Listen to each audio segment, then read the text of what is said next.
भैया हम गीतकार शक्ति सूर्या आप सब भोजपुरी श्रोतागढ़ के प्रणाम करतनी। जैसन कि आप लोग के पता बा कि हम अपने चैनल पर डेली फुल फ्री सॉन्ग का वीडियो अपलोड करी ना। तो अगर आप लोग नया बाणी हमारा चैनल पर तो चैनल के सब्सक्राइब कर ली ताकि ये तरह का नोटिफिकेशन सबसे पहले आप तक पहुँचे। अगर सॉन्ग थोड़ा भी अच्छा लगा था तो एगो लाइक कर दी, कमेंट बताइए कि सॉन्ग कैसा लागल ह। ये सॉन्ग बाटे प्रमोद प्रेमी के एल्बम जो ए अम्मा जी आइल है वही पर बाटे, देवी गीत बाटे। उम्मीद ना पूरा विश्वास बा आप लोग के बहुत पसंद आई। तो चलिए समय ना लेते हुए चलते हैं करीब मुखड़ा की तरफ। तो मुखड़ा कुछ एक प्रकार का आइल नवरात अब तो छुट्टी लेके आई जी हे राजा जी। आइल नवरात अब तो छुट्टी लेके आई जी हे राजा जी। दुआरा मूर्ति धराई जी हे राजा जी।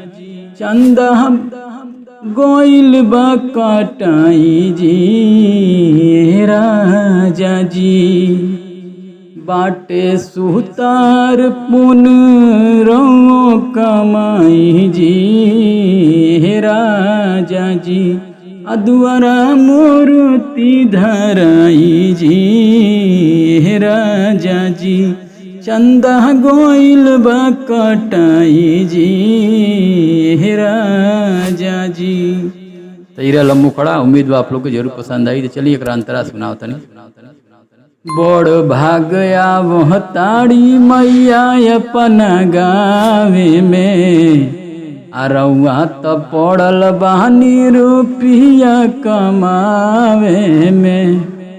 बड़ भाग आवह ताड़ी मैया अपना गावे में, अरउआ तो पड़ल बहानी रुपिया कमावे में।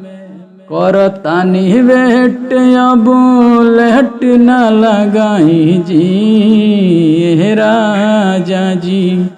अदुआरा मूर्ति धराई जी हे राजा जी। चंदा गोइल बा कटाई जी हे राजा जी। यही पहला अंतरा। चलिए दूसरा अंतरा सुनाओ तनी। पूजा पाठ जी निहगी में कोइल कोरी थोड़ा जी, माई की कृपा से आपन बनल रही जोड़ा जी। पूजा पाठ जी निहगी में कोइल कोरी थोड़ा जी, माई के कृपा से आपन बनल रही जोड़ा जी। शक्ति सूर्या सिंगर के तना हम समझाई जी हे राजा जी। शक्ति सूर्या सिंगर के तना हम समझाई जी हे राजा जी। दुआरा मूर्ति धराई जी हे राजा जी। चंदा गोइल कटाई जी हे राजा जी। इतना पूरा विश्वास पर आप लोग के सॉन्ग पसंद आई लोई। तो चलिए मेरे चैनल के सब्सक्राइब कर दी अगर नया बनी तो, नहीं तो लाइक कर दी, कमेंट ज़्यादा से ज़्यादा शेयर करो भैया लोग। चलिए आज खातिर धन्यवाद।